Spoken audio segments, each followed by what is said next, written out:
आज की हमारी कहानी है ठग गए शिव जी की कहानी। ये बात बहुत ही पुरानी है। एक गांव में जिसका नाम महिपालपुर था, एक अंधी बुढ़िया रहती थी। वह शिव जी की परम भक्त थी। आंखों से भले ही दिखाई नहीं देता था, परंतु वह सुबह शाम शिव जी की बंदगी में मगन रहती। शिव जी बुढ़िया की भक्ति से बड़े प्रसन्न हुए। उन्होंने सोचा, यह बुढ़िया नित्य हमारा स्मरण करती, परंतु बदले में कभी कुछ नहीं मांगती। भक्ति का फल तो उसे मिलना ही चाहिए। ऐसा सोचकर शिव जी एक दिन बुढ़िया के सम्मुख प्रकट हुए तथा बोले, माई, तुम हमारी सच्ची भक्त हो। जिस श्राद्ध व विश्वास से हमारा स्मरण करती हो, हम उससे प्रसन्न हैं। अतः तुम जो वरदान चाहो हमसे मांग सकती हो। बुढ़िया बोली, प्रभु, मैं तो आपकी भक्ति प्रेम से करती हूँ, मांगने का तो मैं कभी सोचा ही नहीं, अतः मुझे कुछ नहीं चाहिए। शिव जी पुनः बोले, हम वरदान देने के लिए आए हैं। बुढ़िया बोली, मुझे मांगना तो नहीं आता, अगर आप कहे तो मैं फल मांग लूँगी।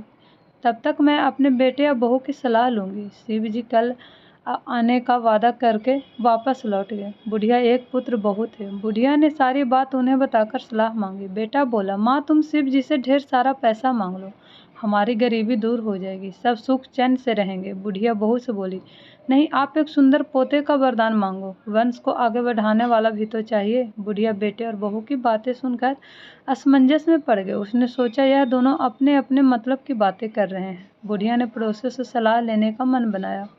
पड़ोसन ने भी नेक दिल की थी। उसने बुढ़िया को समझाया, तुम्हारी सारी जिंदगी दुखों से कटी है, अब जो थोड़ा जीवन बचे वह सुख से कट जाए। धन अथवा पोते का तुम क्या करोगे? अगर तुम्हारी आंखें ही नहीं है तो यह सांसारिक वस्तुएं तुम्हारे लिए क्या व्यर्थ है?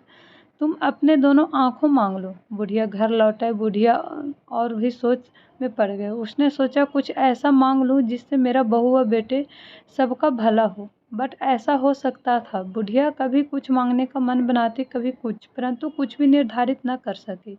दूसरे दिन शिव जी पुनः प्रकट हुए तथा बोले, आप जो भी मांगेंगे वह हमारी कृपा हो जाएगा, यह हमारा वचन है। शिव जी के पावन वचन सुनकर बुढ़िया बोली, यदि आप मुझसे प्रसन्न हैं तो कृपया मुझे मन इच्छित वरदान दीजिए। मैं अपने पोते को सोने के गिलास में दूध पीते देखना चाहती हूँ। बुढ़िया की बातें सुनकर शिव जी उनकी सादगी व सरलता पर मुस्कुरा दिए। बोले, तुम तो मुझे ठग ही लिया। मैंने तुम्हें एक वरदान मांगने के लिए बोला था, परंतु तुमने तो एक वरदान में ही सब कुछ मांग लिया।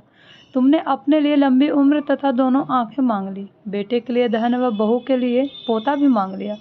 पोता होगा, ढेर सारा पैसा होगा, तभी तो वह सोने के गिलास में दूध पिएगा। पोते को देखने के लिए तुम जिंदा रहोगी, तभी तो देख पाओगी। अब देखने के लिए 2 आंखें भी देनी पड़ेगी। फिर भी वह बोले, तुमने मांगा वो सब त्याग होगा। यूं कहकर शिव जी अर्तधान हो गए। कुछ समय पाकर शिव जी की कृपा से बुढ़िया के घर पोता हुआ। बेटे का कारोबार चल निकला तथा बुढ़िया के आंखें की रोशनी वापस लौट आई। बुढ़िया अपने परिवार सहित सुख पूर्वक जीवन व्यतीत करने लगी। तो दोस्तों, इस प्रकार एक बुढ़िया ने शिव जी को आखिर में ठग ही लिया। अगर आपको ये कहानी पसंद आए तो मेरे चैनल को लाइक एंड सब्सक्राइब जरूर कीजिएगा। Thank you so much.